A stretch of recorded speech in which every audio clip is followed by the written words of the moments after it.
ओम शांति। 17 जून 2024। बाबा के महावाक्य। मीठे बच्चे, याद और पढ़ाई से ही डबल ताज मिलेगा, इसलिए अपनी एम ऑब्जेक्ट को सामने रख दैवी गुण धारण करो। प्रश्न। विश्व रचयिता बाप, तुम बच्चों की कौन सी खिदमत सेवा करते हैं? उत्तर। बच्चों को बेहद का वर्षा दे सुखी बनाना, यह खिदमत है। बाप जैसी निष्काम सेवा कोई कर नहीं सकता। दूसरा, बेहद का बाप किराए पर तख्त लेकर तुम्हें विश्व का तख्त नशीन बना देते हैं। खुद ताऊसी तख्त पर नहीं बैठते, लेकिन बच्चों को ताऊसी तख्त पर बिठाते हैं। बाप के तो जड़ मंदिर बनाते, उसमें उन्हें क्या टेस्ट आएगा? मजा तो बच्चों को है जो स्वर्ग का राज्य भाग्य लेते हैं। ओम शांति। मीठे मीठे रूहानी बच्चों को बाप कहते हैं कि अपने को आत्मा समझ बाप को याद करो। ओम शांति का अर्थ तो बच्चों को समझाया है। बाप भी बोलते हैं तो बच्चे भी बोलते हैं ओम शांति, क्योंकि आत्मा का स्वधर्म है शांत। तुम अब जान गए हो कि हम शांति धाम से यहाँ आते हैं, पहले पहले सुख धाम में, फिर 84 पुनर्जन्म लेते लेते दुख धाम में आते हैं। यह तो याद है ना? बच्चे 84 जन्म लेते जीव आत्मा बनते हैं। बाप जीव आत्मा नहीं बनते हैं। कहते हैं मैं टेम्पररी इनका आधार लेता हूँ। नहीं तो पढ़ाएंगे कैसे? बच्चों को घड़ी घड़ी कैसे कहेंगे कि मन मना भव? अपनी राजाई को याद करो। इसको कहा जाता है सेकंड में विश्व की राजाई। बेहद का बाप है ना, तो जरूर बेहद की खुशी, बेहद का वर्षा ही देंगे। बाप बहुत सहज रास्ता बताते हैं। कहते हैं अब इस दुखधाम को बुद्धि से निकाल दो। जो नई दुनिया स्वर्ग स्थापन कर रहे हैं, उनका मालिक बनने लिए मुझे याद करो तो तुम्हारे पाप कट जाए। तुम फिर से सतो प्रधान बन जाएंगे। उसको कहा जाता है सहज याद। जैसे बच्चे लौकिक बाप को कितना सहज याद करते हैं, वैसे तुम बच्चों को बेहद के बाप को याद करना है। बाप ही दुख से निकाल सुखधाम में ले जाते हैं। वहाँ दुख का नाम निशान नहीं।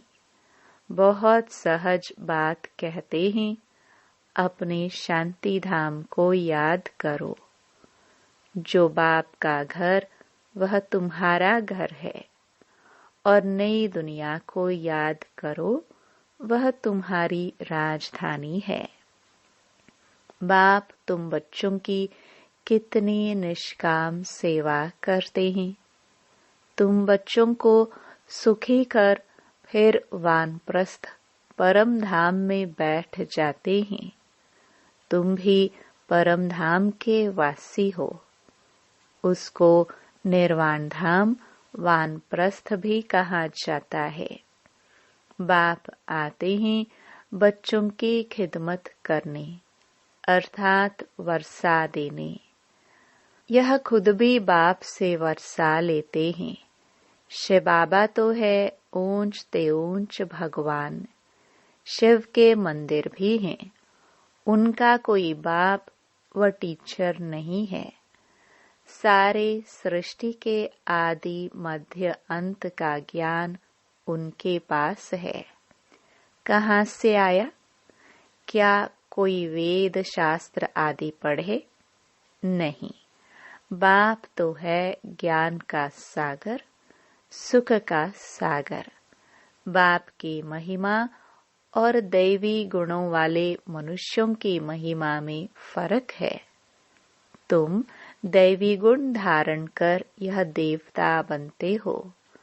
पहले आसुरी गुण थे। असुर से देवता बनाना यह तो बाप का ही काम है। एम ऑब्जेक्ट भी तुम्हारे सामने है। जरूर ऐसे श्रेष्ठ कर्म किए होंगे। कर्म, अकर्म, विकर्म की गति अथवा हर बात समझाने में 1 सेकंड लगता है। बाप कहते हैं मीठे मीठे बच्चों को पाठ बजाना ही है। यह पाठ तुमको अनादि अविनाशी मिला हुआ है। तुम कितना वारी सुख दुख के खेल में आए हो। कितना बार तुम विश्व के मालिक बने हो। बाप कितना ऊंच बनाते हैं। परमात्मा जो सुप्रीम सोल है वह भी इतना छोटा है। वह बाप ज्ञान का सागर है। तो आत्माओं को भी आप समान बनाते हैं। तुम प्रेम के सागर, सुख के सागर बनते हो। देवताओं का आपस में कितना प्रेम है। अभी झगड़ा नहीं होता। तो बाप आकर तुम्हें आप समान बनाते हैं। और कोई ऐसा बना ना सके। खेल स्थूल वतन में होता है। पहले आदि सनातन देवी देवता धर्म, फिर इस्लामी, बौद्धि आदि नंबरवार इस मांडवे में व नाटकशाला में आते हैं। 84 जन्म तुम लेते हो। गायन भी है आत्माएं परमात्मा अलग रहे। बाप कहते हैं मीठे मीठे बच्चों, पहले पहले विश्व में पाठ बजाने तुम आए हो। मैं तो थोड़े समय के लिए इनमें प्रवेश करता हूँ। यह तो पुरानी जुत्ती है। पुरुष की एक स्त्री मर जाती है तो कहते हैं पुरानी जुत्ती गई, अब फिर नई लेते हैं। यह भी पुराना तन है ना। 84 जन्मों का चक्कर लगाया है। तत्वम, तो मैं आकर इस रथ का आधार लेता हूँ। पावन दुनिया में तो कभी मैं आता ही नहीं हूँ। तुम पतित हो, मुझे बुलाते हो कि आकर पावन बनाओ। आखरीन तुम्हारी याद फलीभूत होगी ना। जब पुरानी दुनिया खत्म होने का समय होता है तब मैं आता हूँ। ब्रह्मा द्वारा स्थापना। ब्रह्मा द्वारा अर्थात ब्राह्मणों द्वारा। पहले छोटी ब्राह्मण, फिर क्षत्रिय। तो बाजोली खेलते हो। अब देह अभिमान छोड़ देही अभिमानी बनना है। तुम 84 जन्म लेते हो। मैं तो एक ही बार सिर्फ इस तन का लोन लेता हूँ, किराए पर लेता हूँ। हम इस मकान के मालिक नहीं हैं। इनको तो फिर भी हम छोड़ देंगे। किराए तो देना पड़ता है ना। बाप भी कहते हैं, मैं मकान का किराए देता हूँ। बेहद का बाप है, कुछ तो किराए देते होंगे ना। यह तख्त लेते हैं तुमको समझाने लिए। ऐसा समझाते हैं जो तुम भी विश्व के तख्त नशीन बन जाते हो। खुद कहते हैं, मैं नहीं बनता हूँ। तख्त नशीन अर्थात ताऊसी तख्त पर बिठाते हैं। शिव बाबा की याद में ही सोमनाथ का मंदिर बनाया है।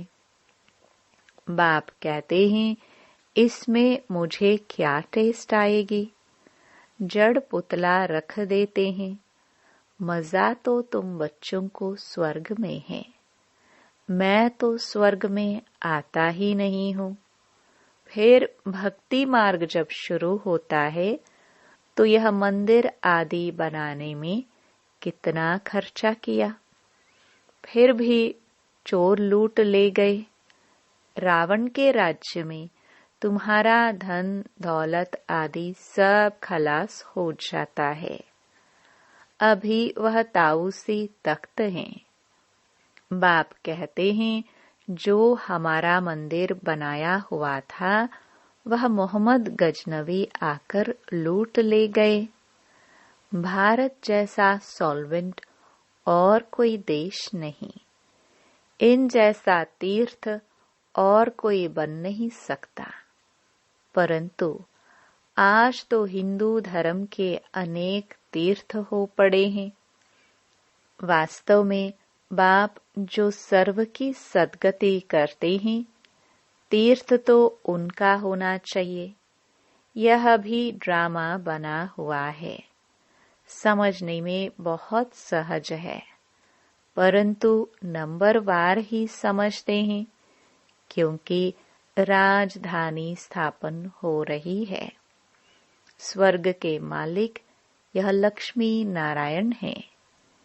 यह है उत्तम से उत्तम पुरुष, जिनको फिर देवता कहा जाता है। दैवी गुण वाले को देवता कहा जाता है। यह ऊंच देवता धर्म वाले प्रवृत्ति मार्ग के थे। उस समय तुम्हारा ही प्रवृत्ति मार्ग रहता है। बाप ने तुमको डबल ताजधारी बनाया। रावण ने फिर दोनों ही ताज उतार दिए। अब तो नो ताज, न पवित्रता का ताज, न धन का ताज, दोनों रावण ने उतार दिए हैं। फिर बाप आकर तुमको दोनों ताज देते हैं, इस याद और पढ़ाई से। इसलिए गाते हैं, ओ गॉड फादर, हमारा गाइड बनो, लिबरेट भी करो। तब तुम्हारा नाम भी पंडा रखा हुआ है।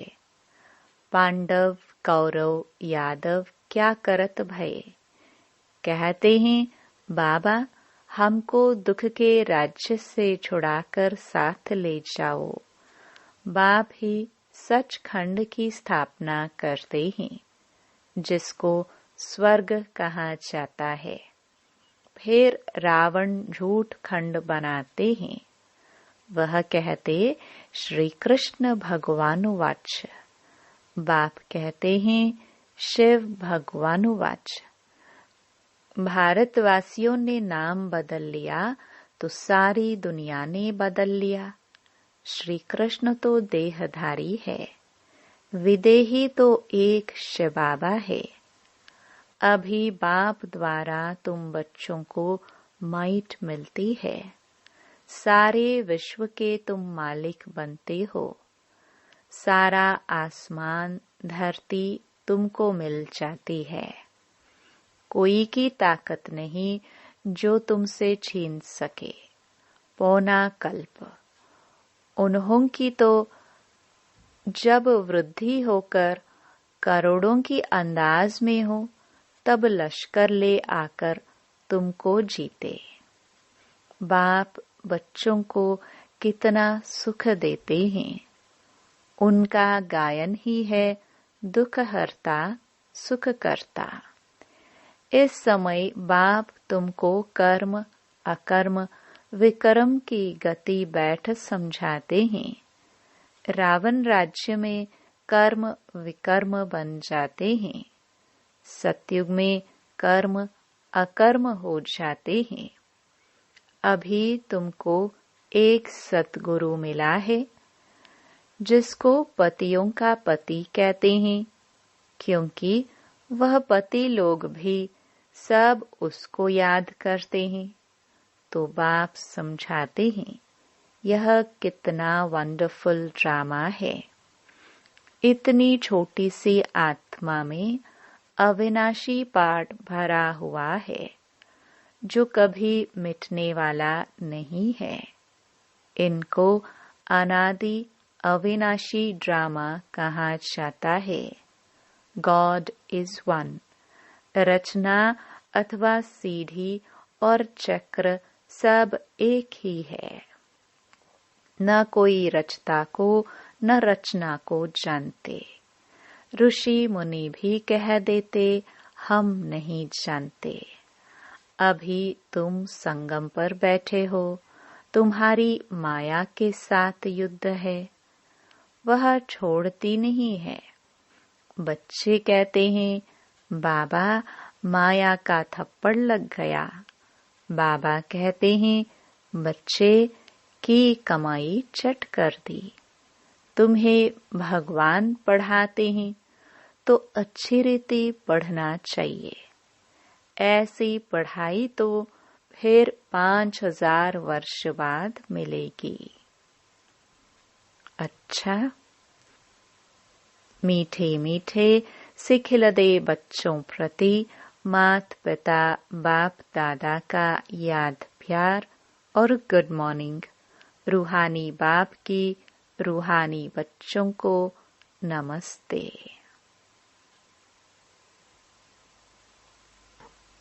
धारणा के लिए मुख्य सार। पहला, इस दुखधाम से बुद्धि योग निकाल नई दुनिया स्थापन करने वाले बाप को याद करना है। सतो प्रधान बनना है।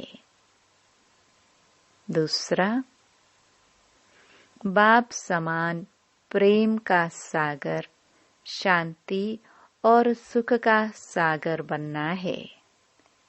कर्म अकर्म और विकर्म की गति को जान सदा श्रेष्ठ कर्म करने हैं।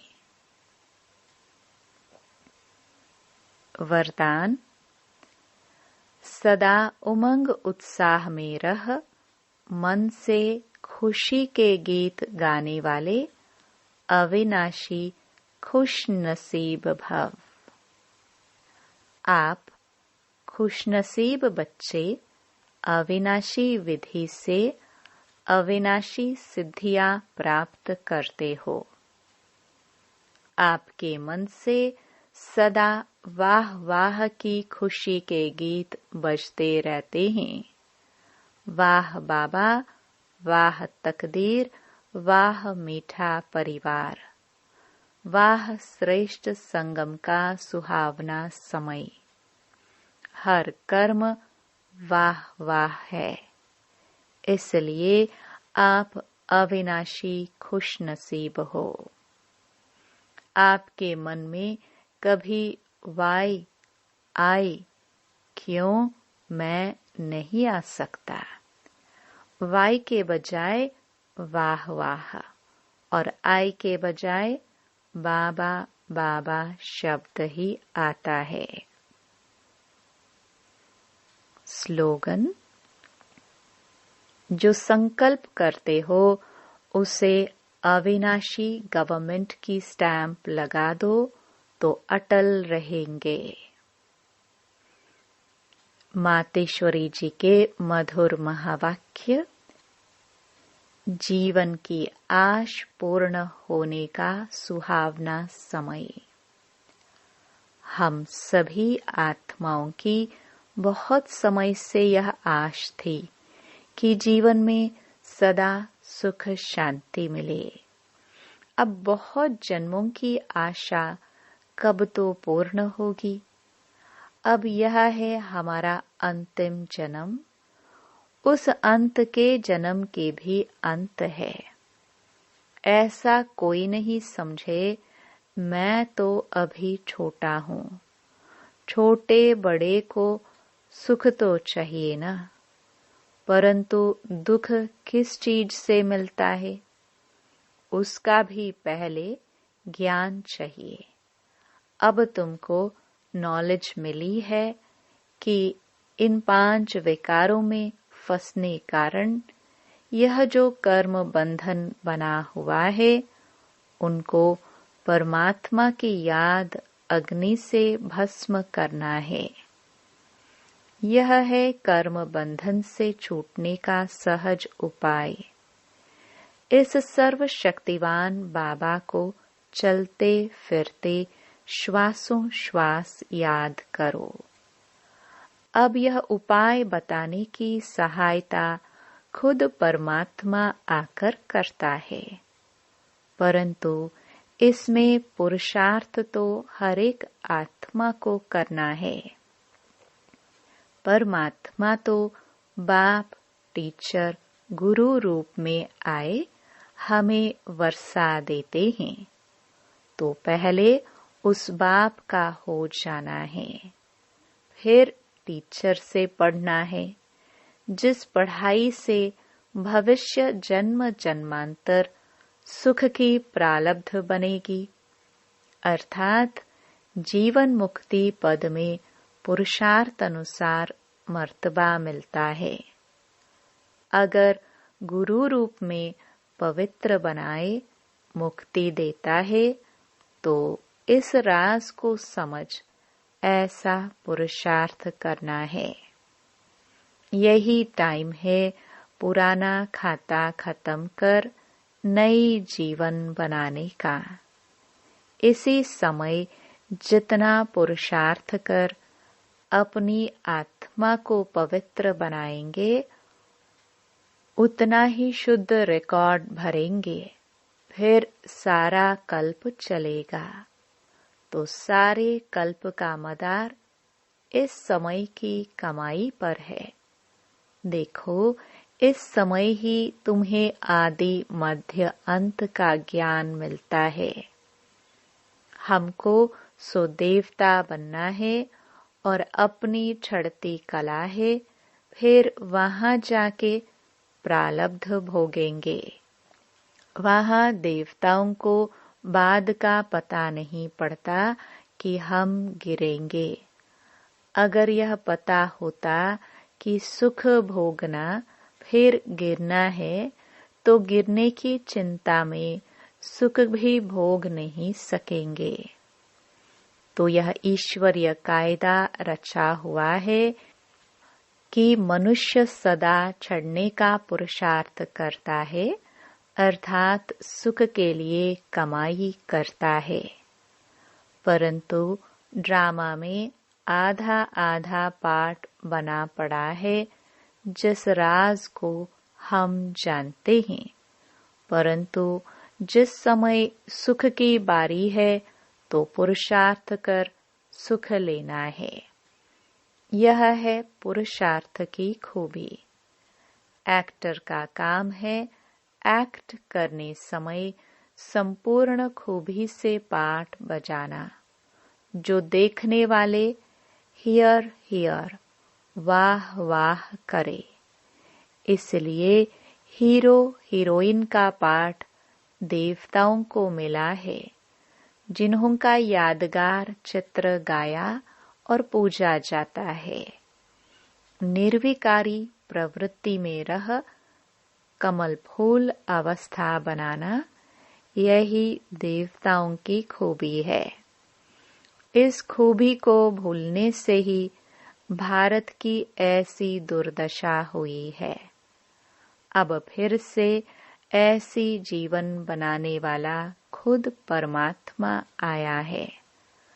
अब उनका हाथ पकड़ने से जीवन नैया पार होगी।